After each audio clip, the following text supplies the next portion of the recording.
नमस्कार दोस्तों, हैरी की क्लासेस में आप सभी लोगों का स्वागत है। आज मैं आपके लिए लेके आया हूँ भारत की भौगोलिक स्थिति से संबंधित पार्ट 4, जिसके अंदर हम आगे के क्वेश्चन और आंसर करेंगे। ठीक है, तो चलिए स्टार्ट करते हैं। क्वेश्चन नंबर फर्स्ट है आपका, हिमालय के तराई क्षेत्र भूस्वरूप की प्रकृति कैसी है। ये जो क्वेश्चन आया ये आपका आरपीएससी एलडीसी 2011 में आया है। इसका ऑप्शन ए है चट्टानी, बी है दलदली, सी ऑप्शन है आपका रेतीली और डी ऑप्शन है आपका बीहड़। तो इसका जो सही आंसर वो है आपका आंसर बी दलदली, यानी कि हिमालय के जो तराई क्षेत्र है उसकी जो भू प्रकृति है वो आपकी दलदली है। अब बात करते हैं हिमालय की। अब हिमालय के बारे में आपको कुछ एडिशनल इन्फॉर्मेशन देता हूँ कि जो हिमालय है, हिमालय की जो उत्पत्ति है वो आधुनिक जो है प्लेट विवर्तनिकी के सिद्धांत पर आधारित है। ठीक है, हिमालय जो है एक पर्वत तंत्र है जो भारतीय उपमहाद्वीप को मध्य एशिया, कहाँ से, मध्य एशिया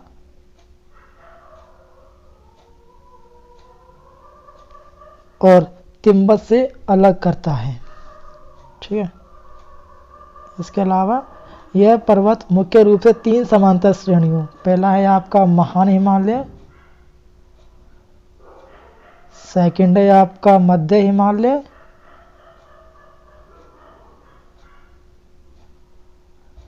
और थर्ड है आपका शिवलिक हिमालय या शिवालिक हिमालय जिसे कहते हैं, इसमें डिवाइडेड है। ठीक है, तो यानी हिमालय के जो 3 समांतर भाग डिवाइडेड किए हुए हैं, जिसे हम पहला महान हिमालय कहते हैं, दूसरा आपका मध्य हिमालय है और तीसरा आपका शिवालिक हिमालय है।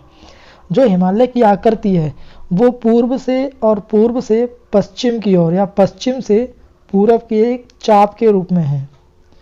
ठीक है, और इसकी जो लंबाई है वो 2400 किलोमीटर, लगभग 2400 किलोमीटर है। ठीक है, जो मैंने ऊपर आपको 3 श्रेणी बताई हैं, महान हिमालय, मध्य हिमालय और शिवालिक हिमालय, इसके अतिरिक्त एक और सबसे उत्तर श्रेणी है जिसे हम परा हिमालय या ट्रांस हिमालय कहते हैं। परा हिमालय या फिर जिसे हम ट्रांस हिमालय कहते हैं। ठीक है, ठीक है, आगे चलते हैं। आपका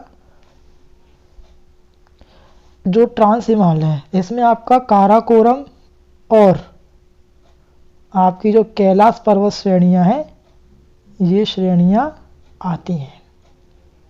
ठीक है दोस्तों, और जो आपका हिमालय है वो 7 यानी 7 देशों के साथ सीमा बनाता है, यानी सीमा फैला हुआ है। 7 देशों में आपका हिमालय जो है फैला हुआ है। ठीक है, अब 7 देश कौन कौन से हैं? पहला है आपका एज यूजुअल भारत। ठीक है, दूसरा है आपका पाकिस्तान, यानी कि पाकिस्तान के अंदर भी हिमालय की कुछ क्षेत्र हैं। अफगानिस्तान, इसमें आपका हिमालय आता है। ठीक है, इसके बाद आपका जो है नेपाल भी है, आप जानते ही हैं नेपाल है। उसके बाद भूटान भी है, यानी भूटान में भी कुछ क्षेत्र आता है हिमालय का। चीन, आप जानते ही हैं चीन में तो आता ही है। इसके अलावा जो म्यांमार है, म्यांमार में भी हिमालय का क्षेत्र आता है। ठीक है, अब बात करते हैं हिमालय की ऊंचाई की। मैं आपको चौड़ाई बता चुका हूँ कि इसकी लंबाई कितनी है। इसकी लंबाई तो है 2400 किलोमीटर। अब बात करते हैं इसकी ऊंचाई की। हिमालय की ऊंचाई एक पर्टिकुलर ऊंचाई नहीं है, कहीं पर ये ऊंचा कहीं पर ये नीचा है, लेकिन इसकी जो सबसे ऊंची चोटी है वो है आपकी माउंट एवरेस्ट। माउंट एवरेस्ट है जिसकी आपकी जो ऊंचाई है वो 8850 मीटर है। ठीक है, तो इसलिए हम कह सकते हैं कि हिमालय की जो सबसे ऊंची चोटी अगर 8850 मीटर है तो हिमालय की ऊंचाई कितनी हुई? हिमालय की भी एज यूजुअल 8850 मीटर ही हुई। ठीक, अब बात करता हूँ मैंने बताया था आपकी कि जो हिमालय जो है प्लेट विवर्तनिकी के सिद्धांत पर आधारित है। तो ये प्लेट विवर्तनिकी सिद्धांत क्या है? ठीक है। बाकी चाहे हिमालय पे एक पूरा चैप्टर कवर करेंगे तो मैं आपको हिमालय पूरा क्लियर में डीपली समझाऊंगा। अभी ये ओनली फॉर एक एडिशनल इन्फॉर्मेशन है।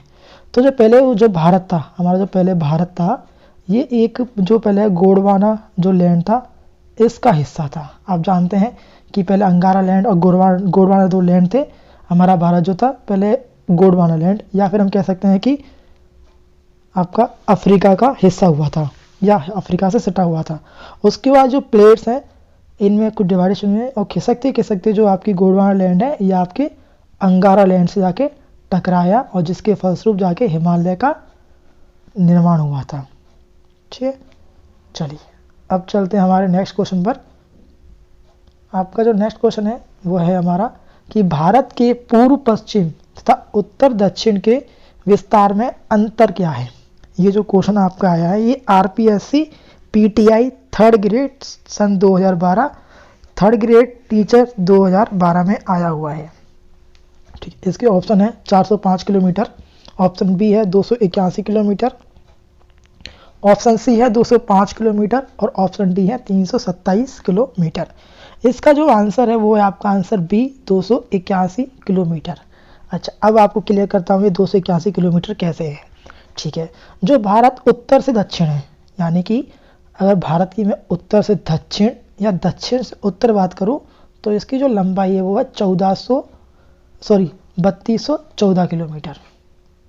ठीक है, और मैं बात करूँ पूर्व से पश्चिम या पश्चिम से पूर्व तो इसकी जो लंबाई है वो है 2933 किलोमीटर। ठीक है, तो अगर मैं दोनों को इनमें डिफरेंट निकालता हूं तो वो 281 किलोमीटर का निकलता है और यही हमारा आंसर है कि भारत के पूर्व पश्चिम तथा उत्तर दक्षिण में डिफरेंस कितना है या अंतर कितना है। तो आपका है 281 किलोमीटर। ठीक है, चलिए नेक्स्ट क्वेश्चन चलते हैं। आपके नेक्स्ट क्वेश्चन है आपका क्वेश्चन नंबर 3, जोजिला दर्रा किस राज्य में स्थित है। यह आपका जो क्वेश्चन आया था यह है आपका आया RAS जियोग्राफी 1993 और RRB 2013 में आया था। ठीक है, तो जो आपका जोजिला दर्रा है वो आपका अवेलेबल है कश्मीर में। जोजिला दर्रा आपका कश्मीर में स्थित है। ठीक है, क्वेश्चन नंबर अब चलते हैं हम 4 पर। क्वेश्चन नंबर 4 जो हमारा भारत में वर्षित छाया प्रदेश है। ठीक है, तो इसका जो आंसर रहेगा आपका भारत में जो वर्षित छाया प्रदेश है आपका वो आंसर ए रहेगा पश्चिमी घाट का पूर्व भाग। ठीक है, इसके जो ऑप्शन है ए है पश्चिमी घाट का पूर्व भाग, ऑप्शन बी है हिमालय की पटिया पहाड़ी है, ऑप्शन सी है थार मरुस्थल, ऑप्शन डी है छोटा नागपुर का पठार। तो इसका आंसर है ए पश्चिमी घाट का पूर्व भाग। अब बात करते हैं हम छोटा नागपुर। इसको मैं आपको बताता हूँ कि छोटा नागपुर इम्पोर्टेंट है। आप जानते हैं थार का मरुस्थल राजस्थान में अवेलेबल है। ठीक है, अब बात करते हैं हम आपके छोटा नागपुर पठार के बारे में। ये क्या है, जो छोटा नागपुर पठार है ये आपका झारखंड रांची में स्थित है। झारखंड रांची में। और जो छोटा नागपुर पठार है इसे भारत का रूर भी कहते हैं। क्वेश्चन कई बार आता है कि भारत का रूर किसे कहते हैं, तो छोटा नागपुर पठार को भारत का रूर कहा जाता है। अब इसे भारत का रूर क्यों कहा जाता है, क्योंकि जो छोटा नागपुर का पठार का जो क्षेत्र है वो खनिज भंडार की दृष्टि से भारत का सबसे महत्वपूर्ण स्थान है, इसलिए इसे भारत का रूर भी कहा जाता है छोटे नागपुर के पठार को। चलिए अब बात करते हैं हमारे क्वेश्चन नंबर 5 की कि शांत घाटी या साइलेंट वैली स्थित है। ये क्वेश्चन पूछा गया था आपका आरपीएससी सन 1996 में, 2002 में और आरएएस 1998 में। ठीक है, तो चलिए बात करते हैं आपका शांत वैली कहाँ पर है। ये जो आपका ये केरल में स्थित है। ठीक है, जो शांत वैली है साइलेंट वैली है वो आपका केरल में स्थित है और ये जो शांत वैली है ये केरल के पलक्कड़ जिले के पश्चिमी घाट पर स्थित है। कहाँ पर, पलक्कड़ जिले के पश्चिमी घाट पर स्थित है और यह एक नेशनल पार्क भी है। ठीक है, और यह एक नेशनल पार्क भी है। ठीक है, चलिए क्वेश्चन नंबर चलते हैं हमारे 6 में कि डूरंट रेखा किन दो देशों के बीच की सीमा रेखा है। ठीक है, चलिए बात करते हैं हम डूरंट रेखा जो है किन दो देशों के बीच की सीमा रेखा है। ये क्वेश्चन पूछा गया था आपका राजस्थान पुलिस सन 2012 के अंदर। इसका ऑप्शन ए है भारत एवं पाकिस्तान की, ऑप्शन बी है पाकिस्तान एवं अफगानिस्तान, ऑप्शन सी है भारत एवं चीन, ऑप्शन डी है भारत और नेपाल। इसके अंदर जो आंसर रहेगा आपका वो रहेगा पाकिस्तान और अफगानिस्तान, यानी कि option number B. Option B number सही है, यानी कि डूरंट रेखा है वो अफगानिस्तान एवं पाकिस्तान के मध्य वर्तमान में है। पहले ये जो थी भारत और अफगानिस्तान के मध्य थी। और ठीक है, चलिए अब बात करते हैं भारत एवं पाकिस्तान की। आप जानते ही हैं कि भारत और पाकिस्तान की जो है आपकी रेड क्लिफ रेखा है और इसकी जो लंबाई है वो 3323 किलोमीटर है। ठीक है, बात करते हैं भारत व चीन की। भारत व चीन की जो रेखा है उसे मैक-मोहन रेखा कहते हैं और इसकी जो लंबाई है वो है आपकी 3488 किलोमीटर। ठीक है, अब बात करते हैं भारत व नेपाल। भारत व नेपाल जो सीमा है इसका कोई नाम तो नहीं है, लेकिन इसकी जो लंबाई है वो 1751 किलोमीटर है। ठीक है, क्लियर कि भारत और नेपाल की जो मध्य सीमा है इसका कोई इंटरनेशनल नाम तो नहीं है, लेकिन इसकी जो लंबाई है वो 1751 किलोमीटर है। भारत एवं चीन की जो सीमा है उसे मैक-मोहन से रेखा कहते हैं और इसकी 3488 किलोमीटर है। भारत और पाकिस्तान की जो सीमा है उसे हम रेड क्लिफ रेखा कहते हैं, ये 3323 किलोमीटर लंबी है। ठीक है दोस्तों, चलिए क्वेश्चन नंबर चलते हैं हम 7 पर। क्वेश्चन नंबर 7 है आपका कौन सी रेखा भारत से गुजरती है। ठीक है, कौन सी रेखा आपकी भारत से गुजरती है। इसका आंसर आपका ए है मकर रेखा, बी है कर्क रेखा, सी है विषुवत रेखा, डी है आपका 0 डिग्री अक्षांश रेखा। ठीक है, ओके, तो बात कर बताना चाहूँगा इसका जो आंसर रहेगा आपका वो रहेगा आपका कर्क रेखा, यानी जो कर्क रेखा है वो भारत के मध्य से गुजरती है, भारत से गुजरती है। ठीक है, अब बात करते हैं कर्क रेखा क्या है। कर्क रेखा हमारे जो ग्लोब है पृथ्वी है, हमने इस पर कुछ काल्पनिक रेखा खींची हुई है, जिसे हम अगर 0 डिग्री अक्षांश रेखा कहते हैं उसे हम विषुवत वृत्त भी कहते हैं या 0 डिग्री अक्षांश रेखा भी कहा जाता है। इसके जो उत्तर है, उत्तर में 23.5 डिग्री पे एक रेखा मानी गई है जिसे हम कहते हैं 23.5 डिग्री उत्तरी अक्षांश या कर्क रेखा, और एक दक्षिण में भी मानी गई 23.5 डिग्री पर जिसे हम 23.5 डिग्री दक्षिण अक्षांश या मकर रेखा कहते हैं। तो जो हमारी कर्क रेखा है वो भारत के मध्य से गुजरती है, यानी अगर मैं आपको ग्लोब बना के दिखाऊं, ये आपकी हो गई भूमध्य रेखा, ये आपकी कर्क रेखा, ये हो गई आपकी मकर रेखा। तो भारत जो हमारा कर्क रेखा के आधार पर जो है उत्तर में स्थित है और देशांतर के आधार पर पूर्व में स्थित है। तो भारत की स्थिति यहाँ पर अवेलेबल है। ठीक है, अच्छा अब बात करते हैं आगे कि जो कर्क रेखा है वो भारत के 8 राज्यों से होकर गुजरती है। अब ये 8 राज्य कौन कौन से हैं तो नोट कर लीजिएगा। पहला आपका है गुजरात, ठीक है, दूसरा है आपका राजस्थान,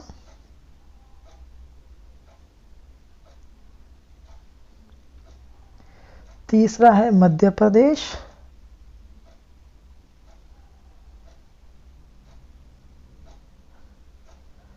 चौथा है आपका छत्तीसगढ़,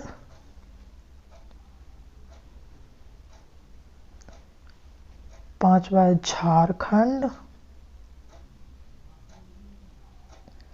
छठा है आपका पश्चिम बंगाल,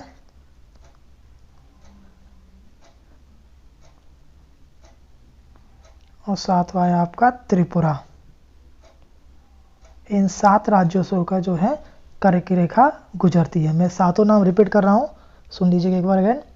पहला है आपका गुजरात, दूसरा है आपका राजस्थान, तीसरा है आपका मध्य प्रदेश, चौथा है छत्तीसगढ़, पांचवा नंबर है झारखंड, छठा नंबर है पश्चिम बंगाल और सातवां नंबर है त्रिपुरा, जहाँ से कर्क रेखा भारत से होकर गुजरती है। ठीक है, चलिए क्वेश्चन नंबर बात करते हैं 8वें की। क्वेश्चन नंबर 8 है कि कौन सा अक्षांश भारत को 2 लगभग भागों में विभाजित करता है, यानी कि भारत को बराबर भागों में कौन सी जो अक्षांश है वो विभाजित करता है। ये हमारा क्वेश्चन पूछा गया था MPPCS 2008 में। थर्ड ग्रेड टीचर 2012 में। इसके ऑप्शन है 23 डिग्री 23 मिनट दक्षिणी अक्षांश, ऑप्शन बी है 23 डिग्री 30 मिनट उत्तरी अक्षांश, ऑप्शन सी है 0 डिग्री अक्षांश, ऑप्शन डी है 33 डिग्री 30 मिनट उत्तरी अक्षांश। इसका जो आपका आंसर रहेगा, आपका आंसर रहेगा बी, यानी कि 23 डिग्री 30 मिनट उत्तरी अक्षांश जो है भारत को लगभग 2 बराबर भागों में विभाजित करती है।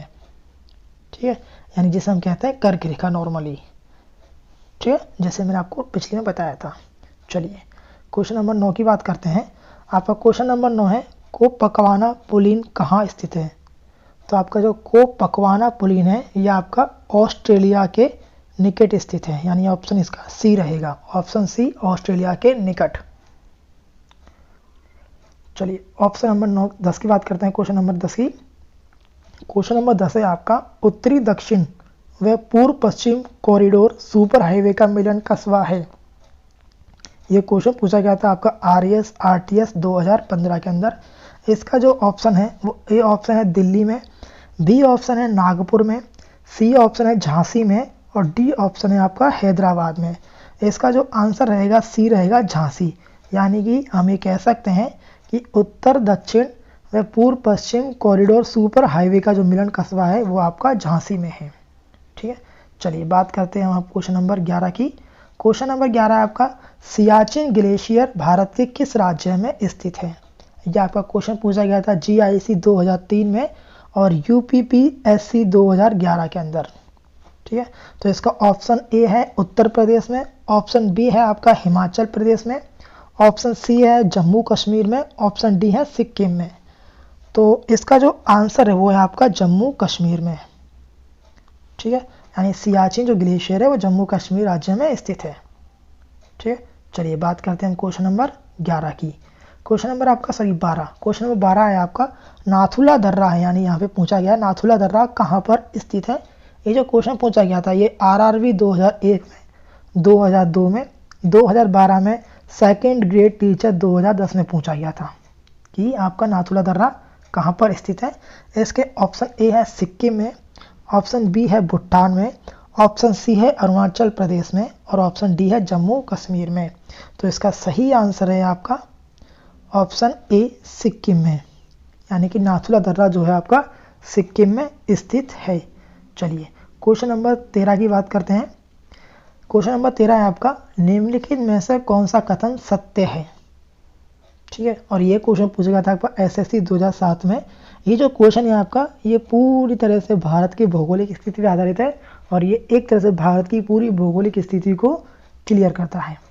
ठीक है, ऑप्शन ए है भारत पूर्णतः उत्तरी गोलार्ध में स्थित है, ऑप्शन बी है भारत की आकृति चतुष्कोणीय है, ऑप्शन सी है भारत की दृष्टि से क्षेत्रफल की दृष्टि से भारत विश्व में 7वें स्थान तथा जनसंख्या की दृष्टि से दूसरे स्थान पर है।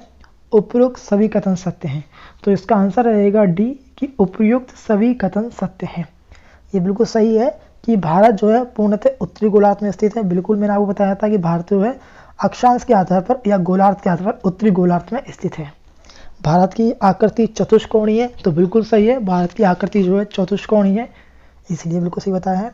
ऑप्शन डी था कि क्षेत्रफल की दृष्टि से भारत विश्व में 7वें स्थान पर तथा जनसंख्या की दृष्टि से सेकंड स्थान पर है, बिल्कुल सही है।